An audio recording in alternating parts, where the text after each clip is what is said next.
The train pulled into Millbrook Station at 4:17 p.m. on a Tuesday, 3 minutes late and 30 years too soon for my liking. I hadn't been back to this town since I left for college, and standing on that cracked platform with my single duffel bag, I remembered exactly why I'd stayed away. Everything was smaller than I remembered. The red brick buildings that had seemed so imposing in my childhood now looked quaint, almost toy-like. The main street stretched ahead of me, lined with the same shops that had been there when I was 17, Murphy's Hardware, the Cornerstone Diner, and St. Augustine's Catholic Church rising like a stone guardian at the end of the block, its spire piercing the gray October sky. My brother Daniel was getting married in 4 days, to Sarah, his high school sweetheart, in the same church where we'd been baptized, confirmed, and where I'd stopped believing sometime around my junior year. I'd tried to get out of coming, work, a stomach bug, a sudden onset of existential dread, but Daniel had called personally, his voice tight with something between hurt and anger. "You're my best man, Marcus. You can't just not show up." So here I was walking down Main Street with my coat collar turned up against the wind, feeling like a stranger in my own story. The Millbrook Inn hadn't changed much either. Same floral wallpaper, same smell of pine cleaner and old carpet. Mrs. Henderson at the front desk recognized me immediately, which was both impressive and mildly terrifying considering I'd grown a beard and lost 20 pounds since high school. "Marcus Whitmore, my goodness, look at you. So sophisticated now living in the big city." She handed me my key with the enthusiasm of someone who genuinely missed having news to share. "Your brother's been in and out all week, so excited about the wedding. Father Luca has been wonderful with all the preparations." Father Luca? I'd been expecting Father Morrison, the ancient priest who'd administered my first communion with hands that shook like autumn leaves. Oh yes, he retired last spring. Father Luca came to us from the seminary in Albany. Such a lovely young man, very thoughtful, very— She paused, searching for the word. "Present, if you know what I mean." I didn't, but I nodded anyway and escaped to my room on the second floor. Through the lace curtains, I could see St. Augustine's across the square, its windows glowing amber in the late afternoon light. Somewhere in there, this Father Luca was probably polishing communion chalices or whatever priests did when they weren't saving souls. That evening, Daniel insisted on dinner at the Cornerstone. It was our tradition, he reminded me. Every time I came home, we'd sit in the same booth by the window and order the same thing: meatloaf for him, chicken sandwich for me, apple pie to share. Except I hadn't been home in 8 years, so the tradition felt more like archaeology. "You look good," Daniel said, though his eyes suggested otherwise. He was studying me the way he used to when we were kids, and he was trying to figure out if I was sick or just sad. "Thin but good. City living."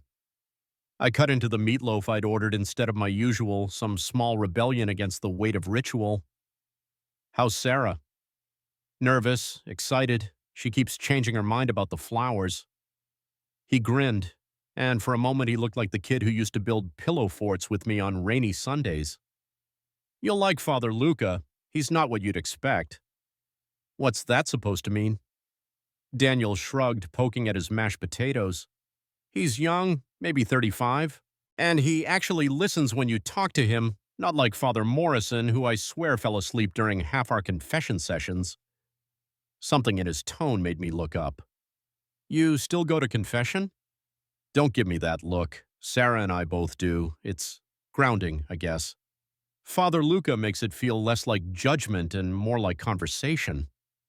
I wanted to say something sarcastic about the therapeutic value of guilt, but Daniel looked so earnest, so genuinely content that I swallowed the words. Instead, I asked about the guest list, the reception venue, the weather forecast, all the safe surface things that brothers discuss when they haven't spoken about anything real in years. Walking back to the inn later, I passed the church again. The main doors were heavy oak, carved with scenes from the life of Christ that I'd memorized as a child. One panel showed Jesus washing the disciples' feet, his face bent in concentration. Another, long silence. When he spoke again, his voice was different, quieter, more fragile. The same thing you're running from, I think. The knowledge that who I am and what I want don't align with what's expected of me. You don't seem afraid of sin, I said, remembering something he'd mentioned earlier. Maybe I'm afraid of silence. The words hung between us, heavy with meaning. Through the screen, I could see him run his hands through his hair, a gesture so human it made my chest ache. There's more I need to tell you, he said finally, but not as a priest. The air in the confessional felt heavier than silence. I didn't speak. I waited, listening to the sound of his breathing, the creak of old wood as he shifted in his seat. Whatever he was about to reveal, I could sense it would change everything between us. I grew up in Chicago, he began, his voice barely above a whisper. Irish Catholic family, 5 kids, the whole thing. My parents assumed I'd either become a priest or marry my high school girlfriend and give them grandchildren. There wasn't room for any other possibility. I pressed my back against the confessional wall, letting his words wash over me in the darkness. I tried dating girls all through college, nice Catholic girls who wanted what I was supposed to want, engagement rings and wedding planning and arguments about whose parents we'd visit for Christmas. But every relationship felt like I was playing a role, reading lines from a script I'd never auditioned for. When did you know? I asked. Graduate school. I was studying theology at Northwestern, still convinced I could think my way into the life everyone expected me to live. There was this guy in my medieval literature class, David, smart, funny, completely obsessed with Dante. We spent hours in the library together, ostensibly working on our dissertations, but really just talking about everything and nothing. Through the screen, I could see his silhouette lean forward, his head in his hands. One night we were working late and he looked up from his book and said something about Beatrice, how Dante's whole conception of divine love was really just sublimated desire, and the way he said it, the way he looked at me, I understood for the first time what desire actually felt like. Not the desperate wanting to want someone, but the real thing, the kind that makes you understand why people write poetry. What happened? Nothing. Everything. We kissed in the stacks between medieval history and modern philosophy. It lasted maybe 10 seconds, and it was the most honest thing I'd ever done in my life. My throat felt dry. And then I panicked, went to confession the next morning, told Father Mackenzie I was struggling with impure thoughts. He gave me 50 Hail Marys and a lecture about the sanctity of celibacy. I stopped going to the library, changed my dissertation topic, avoided David for the rest of the semester. Did you see him again? Once, at graduation. He tried to talk to me, asked if we could get coffee and discuss what had happened. I told him I was entering the seminary, that I'd found my calling. Luca's laugh was bitter. The look on his face, like I'd slapped him, which I suppose I had.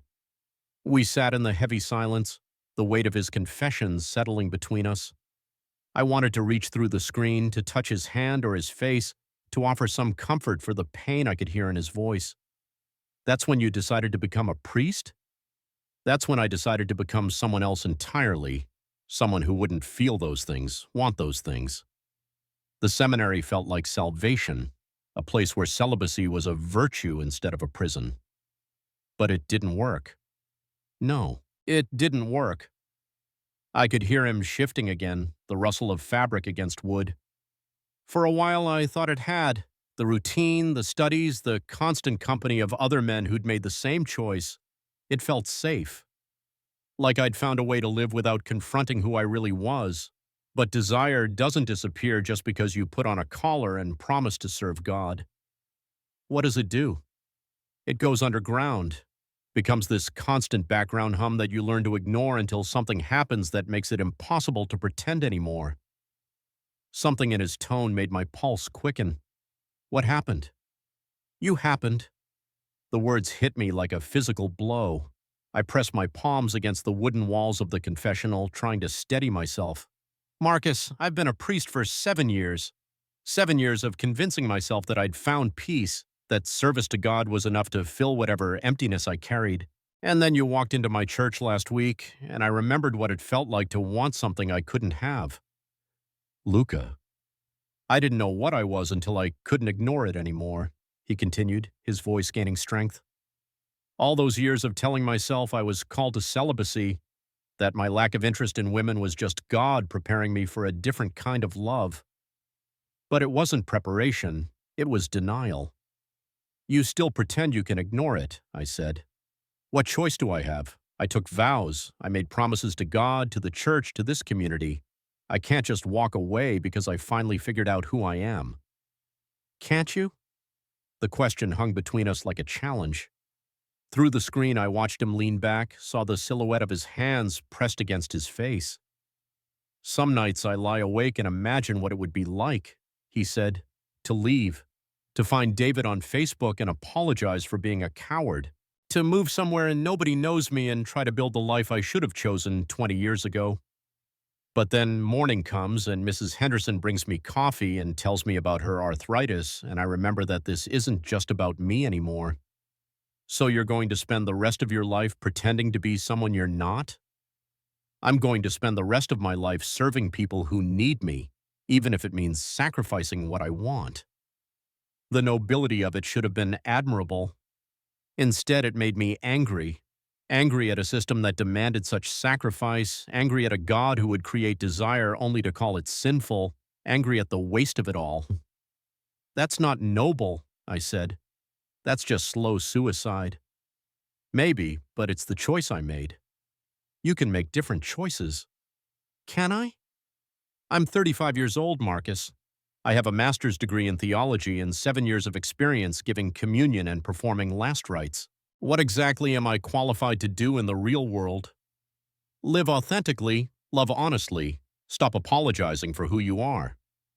The silence stretched between us again, heavy with possibility and impossibility in equal measure. When he spoke again, his voice was so quiet I had to strain to hear it. What are you asking me to do? It was a fair question, and I didn't have a good answer. What was I asking? For him to abandon everything he'd built for a man he'd known less than a week? For him to throw away his calling on the possibility that what we felt was real and not just the product of too much wine and wedding sentiment?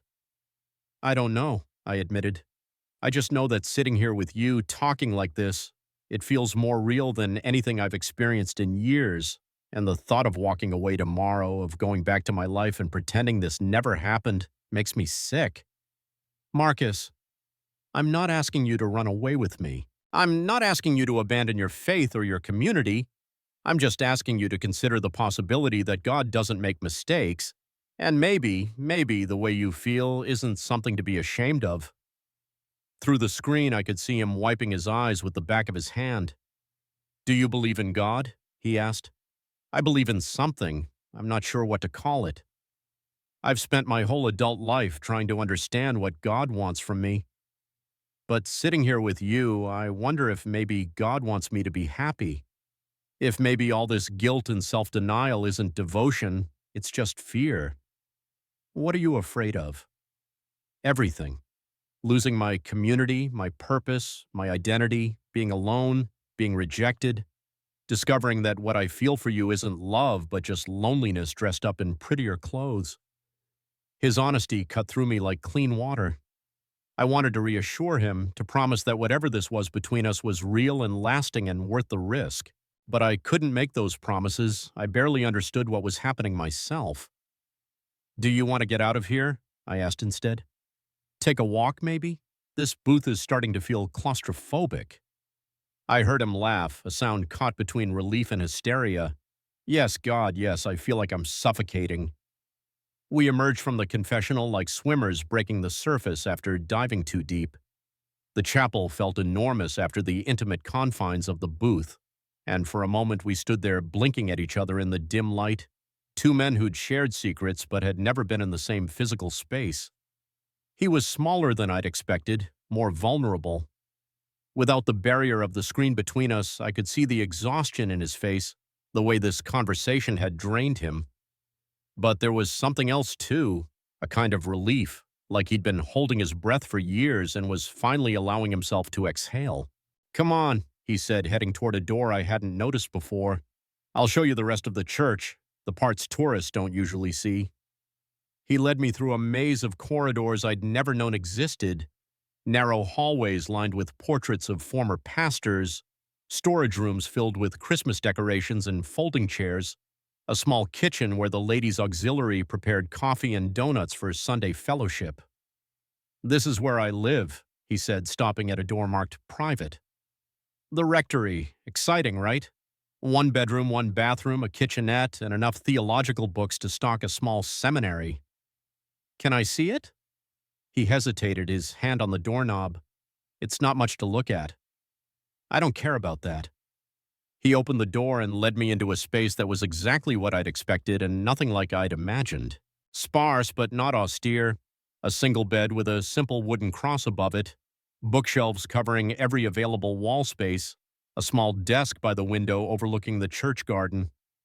Personal touches were minimal, a photograph of what looked like his family on the nightstand, a guitar leaning against one corner, a coffee mug with "World's Okayest Priest" printed on the side.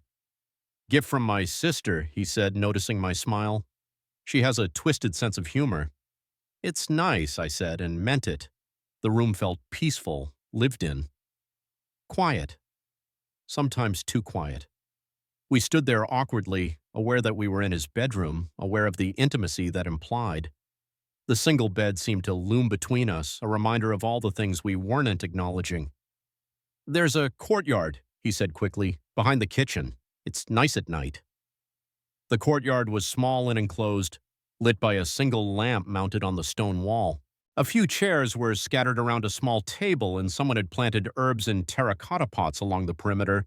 Basil, rosemary, something that smelled like mint when the breeze stirred it. We settled into chairs across from each other, far enough apart to feel safe, close enough to see each other's expressions in the lamplight. The night air was cool and carried the scent of dying leaves and wood smoke from someone's fireplace. "This is better," Lucas said, leaning back in his chair. "I can actually breathe out here." "Do you spend a lot of time in that confessional?" "More than I'd like.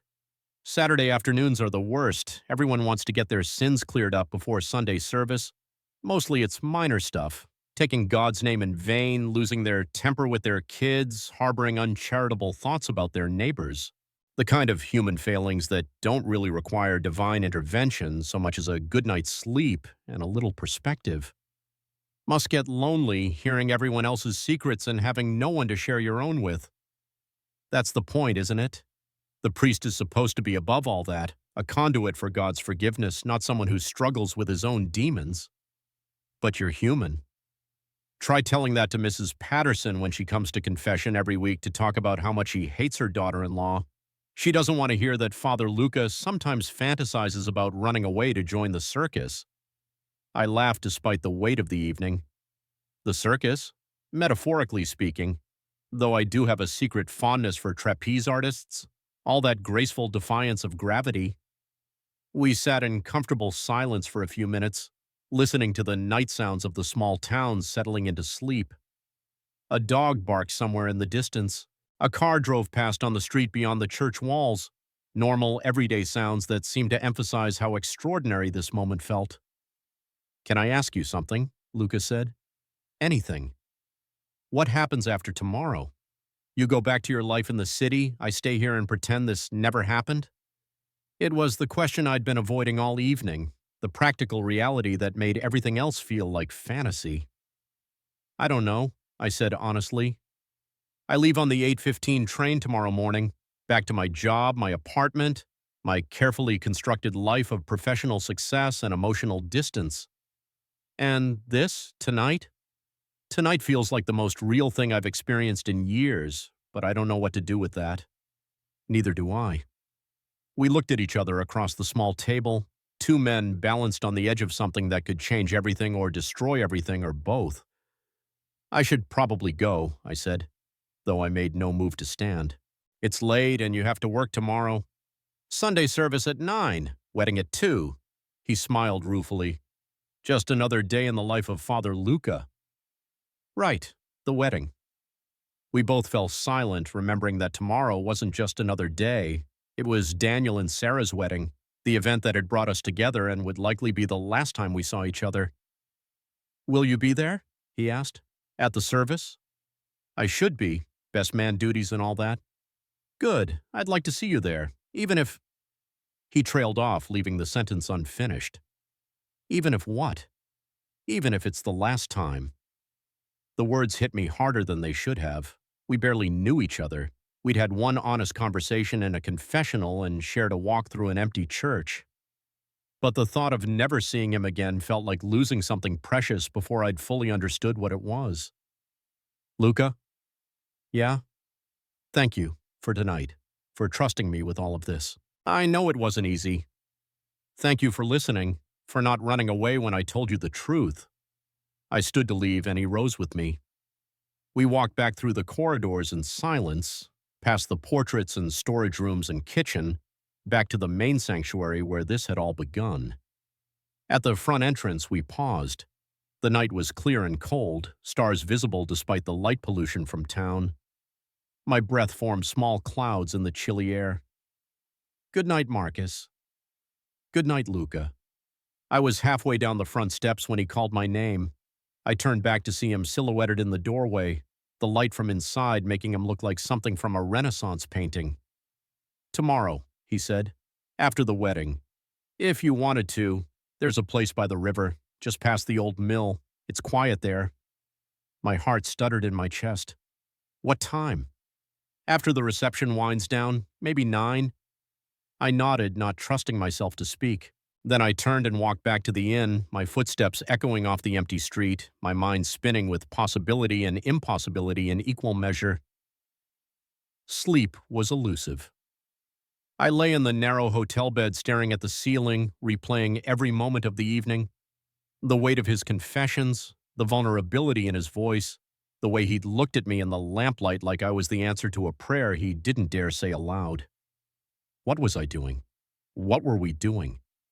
In less than 12 hours, I'd be on a train back to the city, back to my normal life of financial reports and client meetings and carefully maintained emotional distance. This, whatever this was, would become a memory, a strange interlude that would seem increasingly surreal with time and distance. But lying there in the darkness, I couldn't bring myself to regret it. For the first time in years, I felt truly seen by another person. Not the professional version of myself I presented to colleagues, not the dutiful son I became around family, but the real me, complicated, searching, afraid of commitment, but desperate for connection. And Luca felt the same way. That was the miracle of it, the impossible gift. This man who'd devoted his life to serving God and community had looked at me and recognized something familiar, something that made him brave enough to risk everything on honesty. I must have dozed eventually because I woke to sunlight streaming through the lace curtains and the sound of church bells calling people to Sunday service. 9 o'clock, time to watch Luca perform his priestly duties one more time before… What? Before we met by the river and figured out if what we felt was real enough to build something on? I dressed carefully, not my usual jeans and sweater, but the good pants and button-down shirt I'd brought for the wedding. If this was going to be our last morning in the same room, I wanted to look like someone worth remembering. The church was fuller than I'd expected for a regular Sunday service. Word had gotten around about the afternoon wedding, and people had come early to see the decorations and whisper about the bride's dress and speculate about whether the weather would hold. I slipped into my usual pew in the back, close enough to see but far enough away to avoid the curious glances of neighbors who remembered me as Daniel's quiet older brother. From there, I had an unobstructed view of the altar, of Luca moving through the familiar rhythms of the Mass. He looked different this morning, more distant, more formally priestly. The white vestments and green stole created a barrier between him and the congregation, transforming him from the vulnerable man I'd talked with last night into something more archetypal. Father Luca, servant of God, keeper of other people's confessions. But I could see the tension in his shoulders, could catch the moments when his gaze found mine across the crowded church, and held it for just a fraction of a second longer than propriety would allow. Whatever distance the vestments created, the connection between us remained. His homily was about the nature of calling, how God speaks to each of us in different ways, how sometimes the path we think we're meant to walk turns out to be preparation for something entirely different. Abraham left everything he knew to follow God's promise, he said, his voice carrying easily through the packed church. Moses fled Egypt before returning to lead his people to freedom. Sometimes what looks like running away is actually running toward the life God has planned for us. Was he talking to the congregation or to himself? Was this his way of working through the same questions that had kept me awake all night? After the service, I lingered in the back pew while people filed out, shaking Luca's hand and complimenting him on the sermon. When the church was finally empty except for the two of us, he approached slowly, his expression unreadable. "How did you sleep?" he asked. "I didn't. Much. You?" "About the same." We stood there in the empty sanctuary, the morning light streaming through stained glass windows and painting everything in jewel tones. The church felt different now. Not just a building where we'd shared secrets, but a place where something had shifted, something that couldn't be undone. "I should start preparing for the wedding," he said. "Daniel and Sarah will be here soon for final preparations." "Right, of course." But neither of us moved. We stayed there, caught between what we'd said last night and what we might say tonight, between the safety of yesterday and the uncertainty of tomorrow. "Marcus?" His voice was quiet, almost lost in the vast space. "Yeah?" "Whatever happens tonight, I want you to know that knowing you, really knowing you, has meant everything to me." Before I could respond, the front doors opened and Daniel burst in, followed by Sarah and what looked like half the wedding party.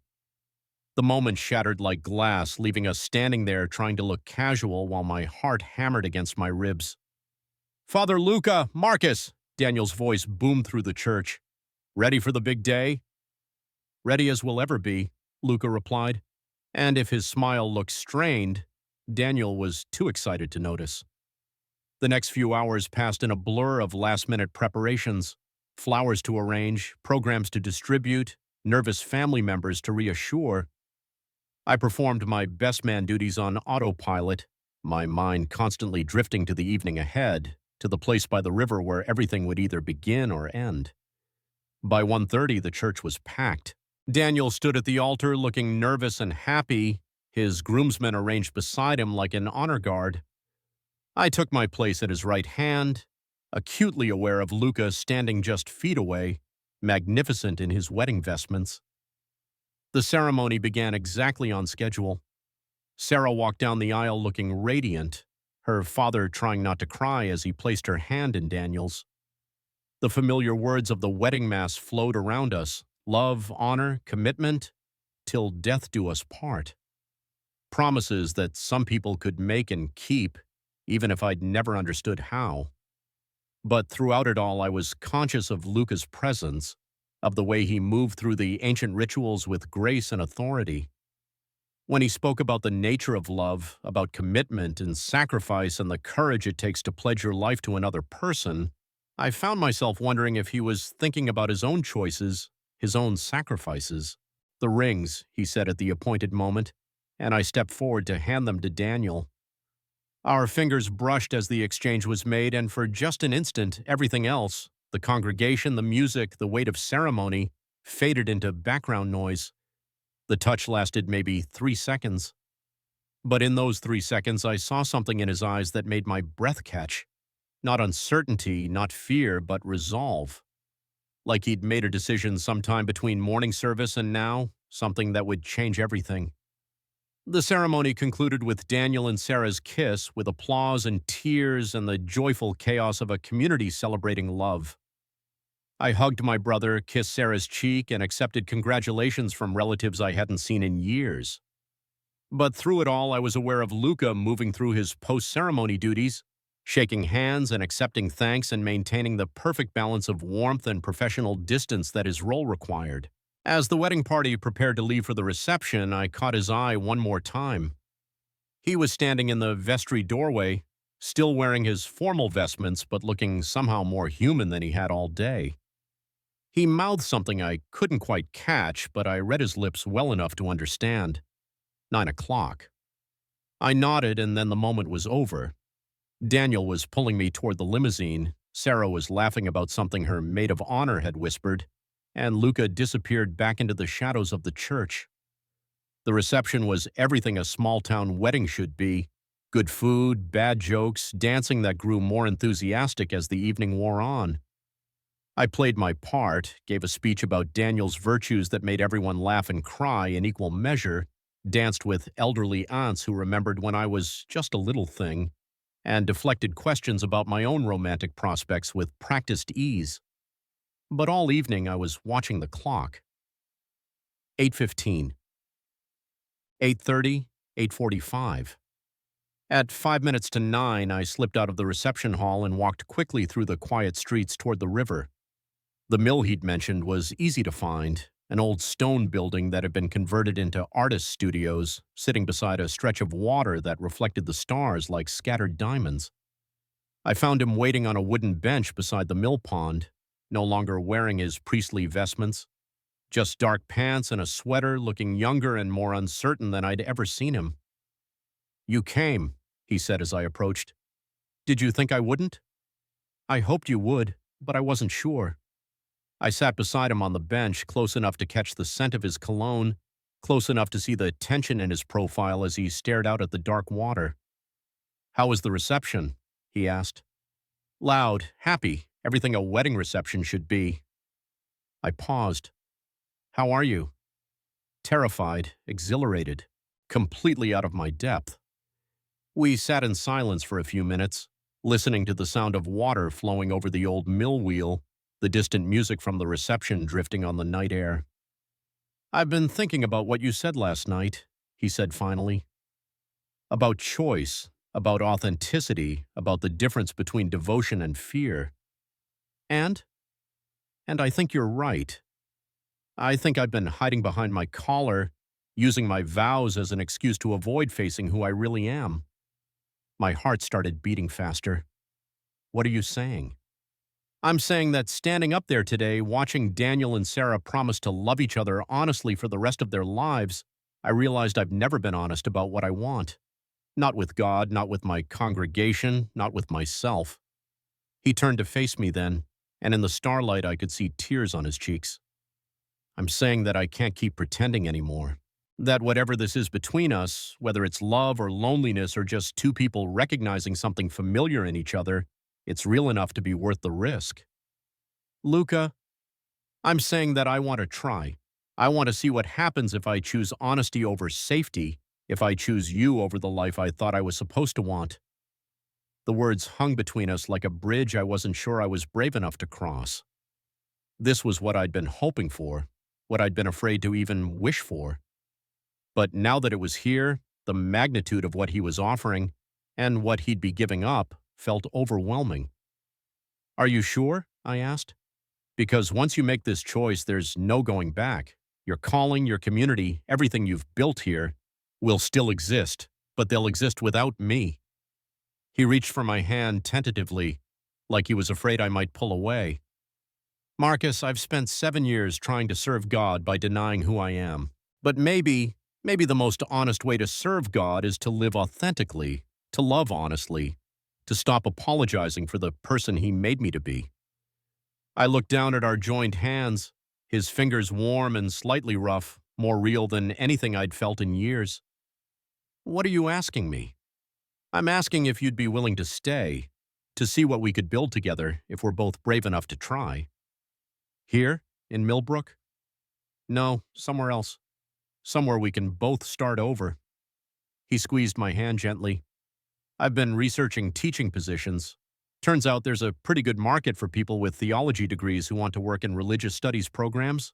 I could teach, you could consult remotely, and we could figure out how to be ourselves together." The possibility of it took my breath away. To build something real with this man, to wake up every morning knowing I could be completely honest about who I was and what I wanted, it was everything I hadn't dared to hope for. "And your vows?" "I'll request laicization. It's not common, but it's possible. The church would rather have priests who've chosen their calling freely than priests who stay out of obligation." "Your family?"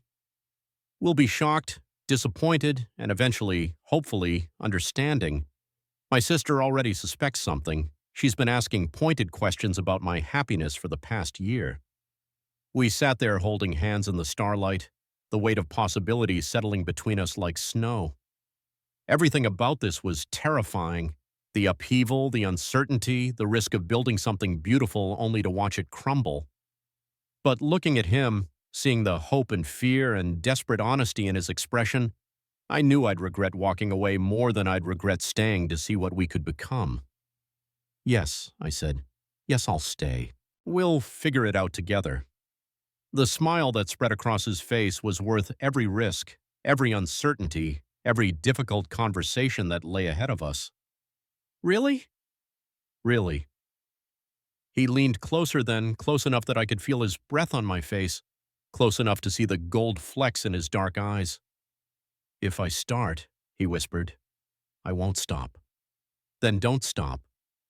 The kiss was gentle at first, tentative, like we were both afraid the other might disappear, but when I didn't pull away, when I leaned into him instead, it deepened into something that felt like coming home and jumping off a cliff at the same time.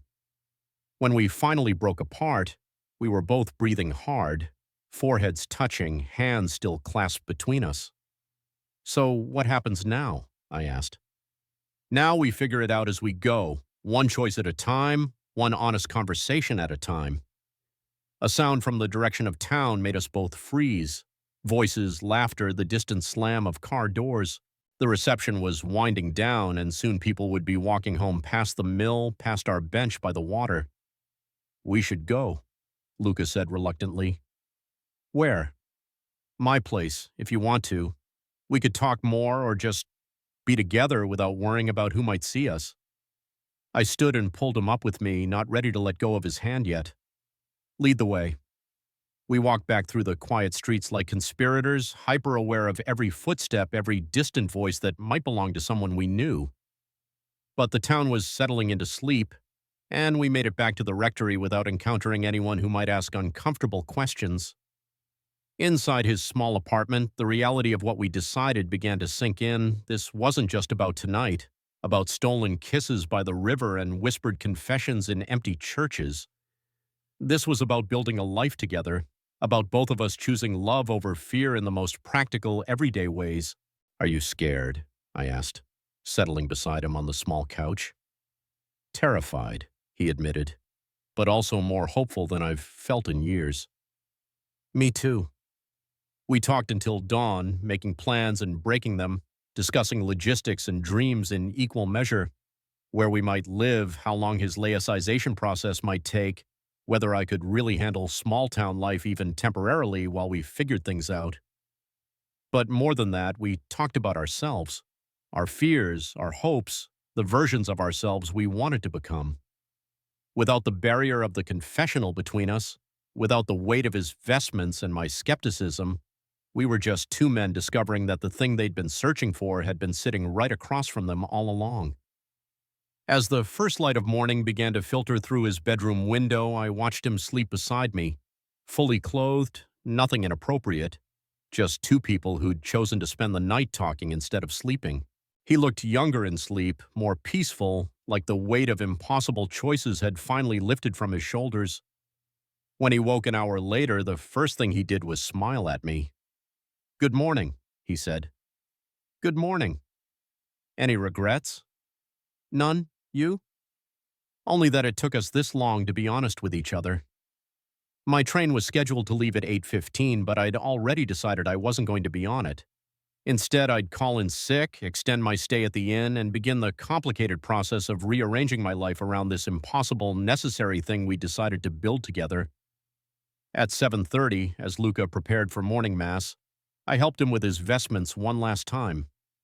The white alb, the stole, the careful attention to detail that transformed him from the man I was falling in love with into Father Luca, servant of God and community. This feels different now, he said, looking at himself in the small mirror beside his dresser. How so? Like I'm playing a role instead of living a life. It won't be for much longer. No, it won't. At the door to the church, we paused. In a few hours, he would officially begin the process of requesting laicization. In a few days, I would give notice at my job and put my apartment on the market. In a few weeks or months, we would leave this town together and begin the terrifying, exhilarating work of building something real. But first, he had to conduct morning mass. Had to say goodbye to this version of himself, this life he'd constructed around duty and denial. I'll see you after, he said, adjusting his stole one final time. "I'll be waiting." He leaned in then, close enough that I could smell the faint scent of incense on his vestments, close enough to whisper, "After this is over, meet me by the river." I watched him walk toward the altar, watched him transform once again into the priest this community had come to depend on. But something was different now. The way he held himself, the quality of his attention, like he was saying goodbye to more than just another Sunday service. And when I turned to look at him one last time before slipping out of the church, I knew, no matter what he wore, no matter the vows he spoke, he wasn't just a priest anymore. He was mine, and I was his. The rest would be just details. Depicted the Sermon on the Mount, crowds gathered on a hillside, everyone leaning forward as if afraid to miss a single word. I found myself slowing, then stopping. The church was dark except for the eternal flame flickering beside the altar, visible through the tall windows. I'd grown up believing that light never went out, that it had been burning for centuries, connecting every prayer ever whispered in that building to something infinite and good. Now it just looked like a candle that someone remembered to replace. The rehearsal was scheduled for Thursday evening, which meant I had 2 days to kill in a town where the most exciting attraction was a Civil War monument and a coffee shop that closed at 4. I spent Wednesday morning walking the streets I'd memorized as a child, noting what had changed and what hadn't. The barbershop was now a yoga studio. The movie theater had been converted into an antique mall. But the church remained exactly as I remembered it, immutable, imposing, indifferent to the small transformations happening around it. I wasn't planning to go inside. I told myself I was just walking, just passing by, but somehow my feet carried me up the stone steps and through the heavy doors. The interior was cool and dim, lit by afternoon sunlight filtered through stained glass windows that turned the air itself into something precious. The smell hit me immediately. Incense and old wood and something indefinable that might have been centuries of whispered prayers. I slid into a pew near the back, not because I intended to pray, but because the space demanded stillness.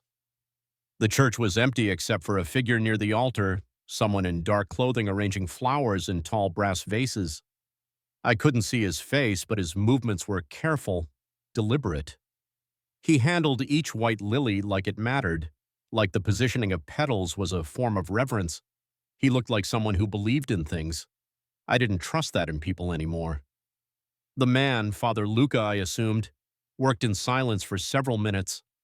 There was something meditative about watching him, the way he stepped back periodically to assess his work, adjusting a stem here, a leaf there. When he finally turned, I was struck by how young he was. Daniel hadn't been exaggerating. Mid-30s at most, with dark hair and the kind of stillness that suggested depth rather than emptiness. Our eyes met across the length of the church, and I felt caught like I'd been observing something private. He smiled, not the practiced benevolence I expected from a priest, but something more tentative, more human. I nodded once, awkwardly, and stood to leave. "You must be Marcus." His voice carried easily in the vast space, warm and unhurried. I paused at the end of the pew, one hand on the worn wooden rail. "Father Luca?" "Just Luca is fine." He was walking toward me now, wiping his hands on a small towel.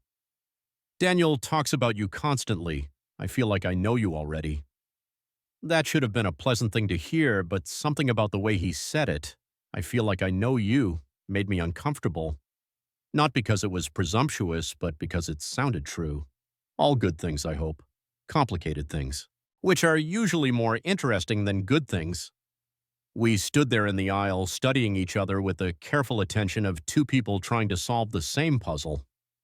He was smaller than I'd expected, maybe 5'10", with intelligent dark eyes and hands that looked capable of more than blessing communion wafers. There was something in his face that reminded me of old paintings, not the ethereal saints with their upturned gazes, but the apostles in the background, the ones who looked like they'd had real jobs before following Christ. "The flowers are beautiful," I said, because the silence was stretching too long. "Sarah's choice, white lilies for purity, baby's breath for everlasting love." He glanced back at his arrangement with the critical eye of an artist. "Traditional, but that's what she wanted, Sometimes the old symbols carry the most weight, and sometimes they're just old. The words came out sharper than I'd intended, but Luca didn't flinch. Instead, he tilted his head slightly, considering. You're not like your brother. No, I never was. Something passed between us then, not understanding exactly, but recognition, like we were both standing on the same cliff, looking down at the same dangerous drop. The rehearsal is tomorrow evening, he said. 6 o'clock. Daniel mentioned you might need to review your duties as best man. Walk, stand, hold ring, don't faint. I think I can manage. This time his smile was wider, more genuine. You'd be surprised how many people struggle with the not fainting part. I was heading for the door when he called after me. Marcus? I turned back. If you need anything while you're here, directions, recommendations, someone to talk to, I'm usually around. I nodded and left, but his words followed me out into the afternoon light. If you need someone to talk to, as if he'd looked at me and seen something that required conversation, confession, or care, as if my skepticism was written across my face in a language only certain people could read. Thursday arrived gray and cold, with the kind of October wind that strips trees bare and makes everything look like a sepia photograph. I spent the morning at Daniel's apartment, helping him with last-minute preparations that mostly involved him panicking about boutonniere and me assuring him that no one would notice if the flowers were slightly off-center. You're going to be fine, I told him for the 5th time, straightening his tie with the muscle memory of an older brother. Sarah loves you. The church is booked. The priest knows his lines. What could go wrong? Don't say that. Never say that the day before a wedding. But he was grinning, the kind of helpless, terrified joy that comes with getting exactly what you've always wanted. I envied him that certainty, that ability to believe in forever and mean it. The church was buzzing with activity when we arrived for rehearsal. Sarah was there with her bridesmaids, all of them wearing the focused expressions of women orchestrating something perfect. Daniel's groomsmen, his college roommate, 2 cousins, and me clustered near the altar looking appropriately confused and superfluous. Luca appeared from the vestry wearing regular clothes, dark jeans, a blue button-down that made his eyes look almost black. Without the clerical collar, he looked like any other man in his 30s. Handsome in an understated way, the kind of person you might sit next to on a train and wonder about for the rest of the journey. All right, everyone, let's walk through this once, he said, and his voice carried the authority of someone accustomed to organizing chaos into ceremony. Sarah, you and your bridesmaids will wait in the narthex until you hear the processional music. Daniel, you and your groomsmen will enter from the sacristy and take your positions here at the altar. The next hour was a carefully choreographed dance of timing and positioning, where to stand, when to move, how to hold the rings without dropping them. Luca guided us through each step with the patience of a kindergarten teacher, adjusting postures and explaining cues with gentle precision. I found myself watching him more than I should have. The way he moved through the sacred space like he belonged there, completely at ease among the carved saints and flickering candles. The way he spoke to Sarah's nervous grandmother, bending slightly to catch her whispered concerns. The way his hands gestured as he explained the symbolic meaning of each ritual element, like he was conducting invisible music. Marcus, you'll stand here, he said, positioning me to Daniel's right. When I ask for the rings, you'll hand them to Daniel, not to me. This is his moment to give Sarah something precious. His fingers brushed mine as he adjusted the angle of my shoulders, and I felt something electric, unexpected. Not attraction exactly, or not only attraction, but connection. Like a tuning fork struck against crystal, producing a note too pure to ignore. Got it, I said, though I wasn't sure I'd heard anything beyond the rushing in my ears. The rehearsal ended with everyone feeling cautiously optimistic. Sarah looked radiant despite her earlier nerves. Daniel kept catching my eye and grinning like we were sharing some private joke. The families began discussing dinner plans and last-minute logistics. I was helping fold chairs when Luca approached, carrying a stack of prayer books. You handled that well, he said. Not everyone takes direction so gracefully. Years of corporate team-building exercises, you learn to follow instructions or die. What do you do? Daniel mentioned something about consulting. Financial analysis, mostly for tech companies, very boring, very lucrative, and very far from here. It wasn't a question, but it felt like one anyway. Distance has its advantages. We worked in comfortable silence for a few minutes, restoring the church to its usual order. The families had moved to the parish hall for dinner, their voices a warm murmur through the thick walls. Soon it would just be the two of us in this vast, quiet space. "Can I ask you something?" Lucas said as we stacked the last of the chairs. "Why did you leave?" The question caught me off guard, not because it was unexpected, but because of how he asked it. Not like someone making polite conversation, but like someone who genuinely wanted to understand. "College," I said. "Then work, the usual reasons." "Those aren't reasons, those are opportunities." He was facing me now, his expression serious. "What were you running from?" For a moment, I considered telling him the truth about the weight of expectations in a small town where everyone knew your family, your history, your failures, about the way faith felt like a tight collar that never quite fit right, about discovering desires that had no place in St. Augustine's carefully constructed universe of sin and redemption. Instead, I said, "Sometimes leaving is the only way to figure out who you are." "And did you figure it out?" "Some of it." We stood there in the empty church, surrounded by the lingering scent of lilies and the kind of silence that feels full rather than empty. Luca's eyes were darker in the dim light, almost navy blue, and I had the unsettling feeling that he could see more than I was comfortable revealing. "I should get to dinner," I said finally. "Daniel will send a search party if I'm late." "Of course." But he didn't move, and neither did I. "Marcus?" "Yeah? Thank you for being here. I know it's not easy coming back to a place you've outgrown." There was something in his voice, understanding maybe, or recognition, like he knew what it felt like to stand in a doorway between two worlds, unable to fully inhabit either one.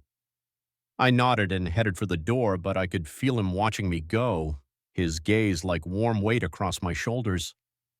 Dinner at Murphy's Pub was exactly what I'd expected. Too much food, too much wine, and too many stories about Daniel and Sarah's courtship that made everyone laugh except me. I sat at the far end of the table, smiling at appropriate intervals and checking my phone more often than was polite. "Earth to Marcus," Sarah said during a lull in conversation. "You're being very quiet tonight." "Just tired. Long week." "Father Luca seems nice," she continued, with the determined brightness of a bride trying to ensure all her wedding pieces fit together perfectly. "Very different from Father Morrison." "Different how?" "Younger, obviously, but also more present? Like he's actually listening when you talk to him instead of just waiting for his turn to quote scripture." Across the table, Daniel raised his wine glass. "To Father Luca for agreeing to marry us heathens." Everyone laughed and toasted, but I found myself wondering what kind of man chooses the priesthood at 35? What draws someone to a life of celibacy and service, of other people's confessions and other people's salvation? What does he do in the long hours between evening prayers and morning mass, alone in the rectory with nothing but silence and his own unexamined longings? The party broke up around 10 with promises to meet early tomorrow for final preparations. I walked back to the inn alone, taking the long way past the church. The building was dark now except for that eternal flame, but I could see lights in the rectory windows. Father Luca was awake, probably reading theology or preparing his homily for tomorrow's ceremony. I wondered what he thought about in those quiet moments before sleep. Whether he ever questioned his choices, his calling, his carefully constructed distance from the messy complications of human desire. Whether he ever looked out his window at the town spread below and felt the same restless longing that had driven me away 8 years ago. Friday morning dawned clear and cold, the kind of October day that makes everything look sharp-edged and significant. I spent an hour at the gym in the hotel basement, trying to burn off the nervous energy that had nothing to do with wedding jitters and everything to do with the way Father Luca had looked at me in the empty church. The morning passed in a blur of final preparations, flowers to arrange, ties to tie, phones to silence. Daniel was a bundle of barely contained panic and joy, pacing the small room behind the altar like a caged animal. What if I forget my vows? You won't. What if I drop the ring? You won't. What if Sarah changes her mind? Then she's an idiot, and you're better off without her. He stopped pacing and stared at me. That's a terrible thing to say. But it made you stop panicking. Before he could respond, there was a soft knock on the door. Luca entered, now wearing full clerical vestments, white alb, green stole, the ceremonial garments that transformed him from the man in jeans I'd been watching all week into something more formal, more distant. "Ready?" he asked Daniel, but his eyes found mine across the small room. "As ready as someone can be for the most important day of their life," Daniel replied, straightening his shoulders. "Good. The church is full, Sarah looks radiant, and your mother hasn't cried off all her makeup yet. I'd say we're in excellent shape." The ceremony began at 2 o'clock sharp.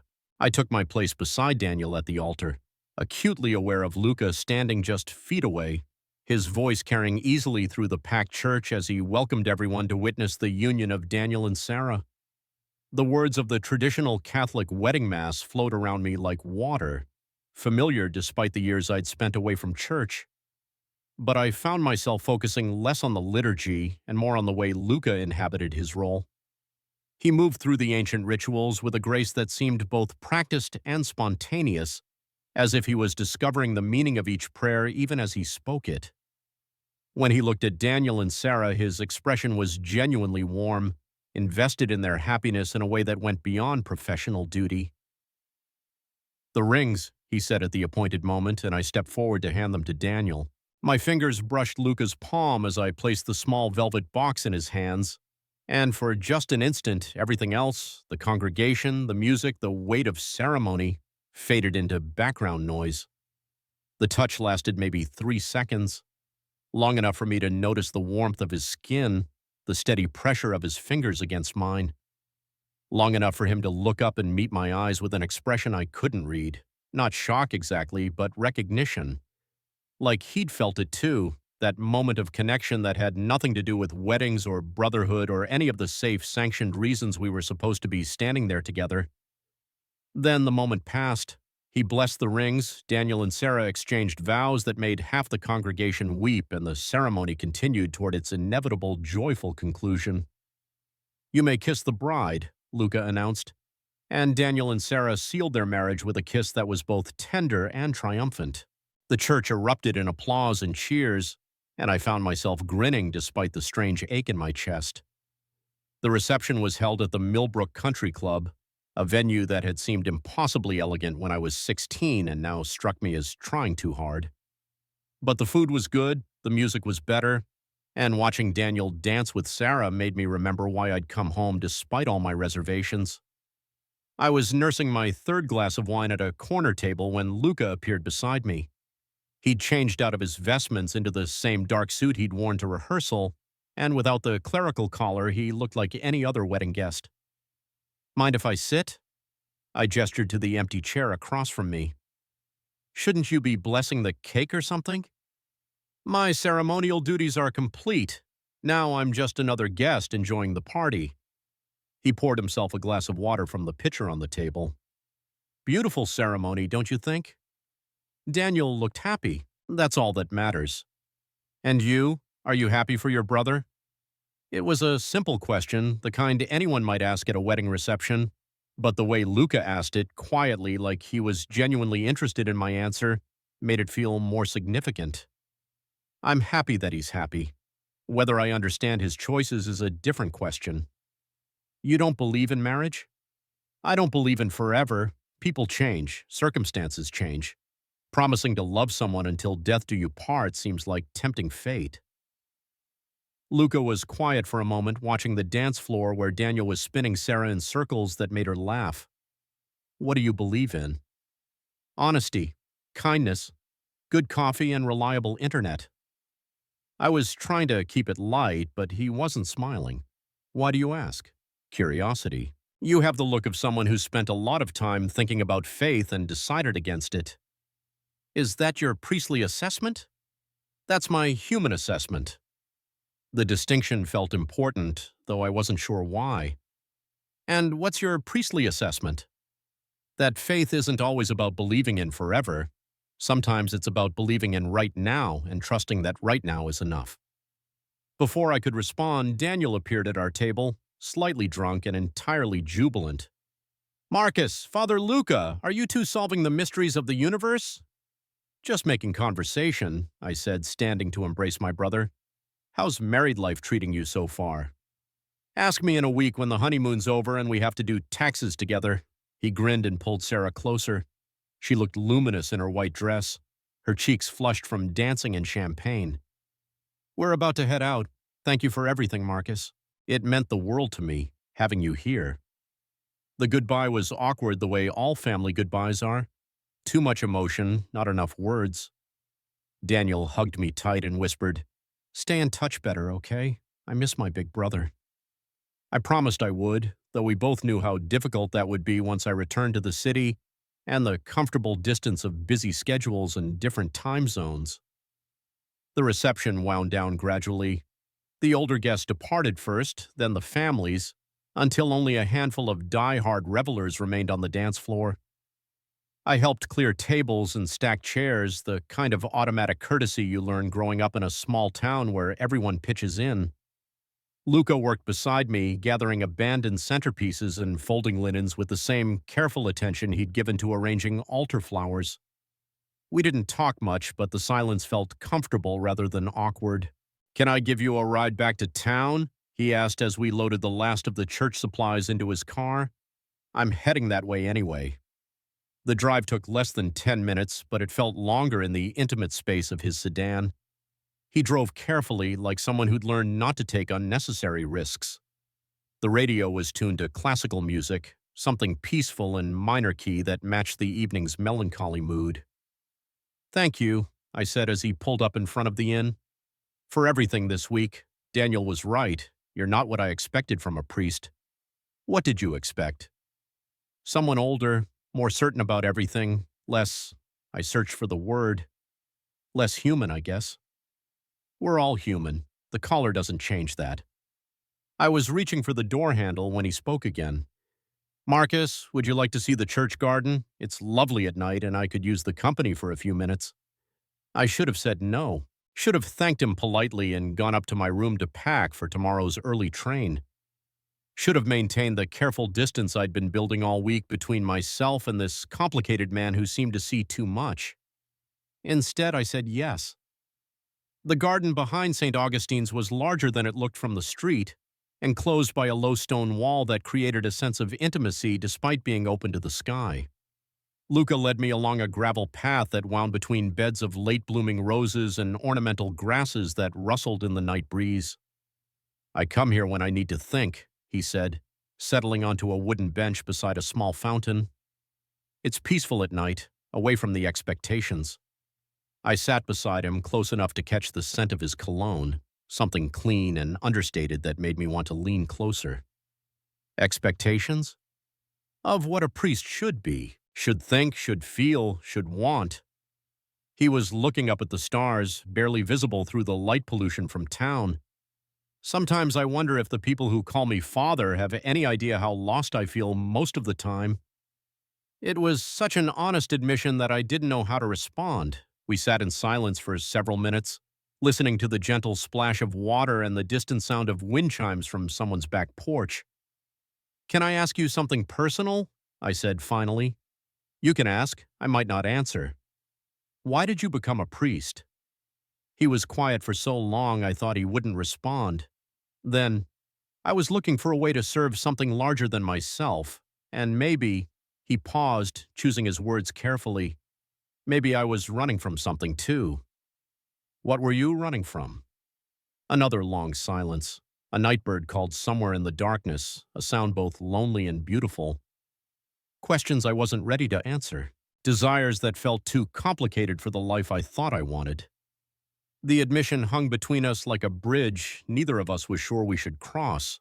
I could feel my pulse in my throat, could sense the dangerous territory we were approaching. And now? Now I'm 35 years old and the questions haven't gone away. If anything, they've gotten louder. I turned to look at him. In the dim light from the church windows, his face was all shadows and angles, beautiful in a way that made my chest tight. Luca, I know. His voice was barely above a whisper. I know this is impossible. I know there's nowhere this can go, but sitting here with you, I can't pretend I don't feel something. The confession should have terrified me, should have sent me running back to the inn, back to the safety of my ordered, uncomplicated city life. Instead, it felt like the most honest thing anyone had said to me in years. I feel it too, I admitted. We looked at each other across the small space between us on the bench, two men balanced on the edge of something that could ruin everything. The smart thing would be to stand up, say goodnight, pretend this conversation had never happened. Neither of us moved. There's a confessional in the old chapel, Luca said eventually. If you wanted to talk, really talk, I mean, not as a priest and parishioner, but as two people trying to make sense of something complicated. Would that be appropriate? Probably not, but it would be private. I knew I should say no. Knew that whatever was building between us would be easier to ignore if we kept our distance, maintained the careful boundaries of social convention.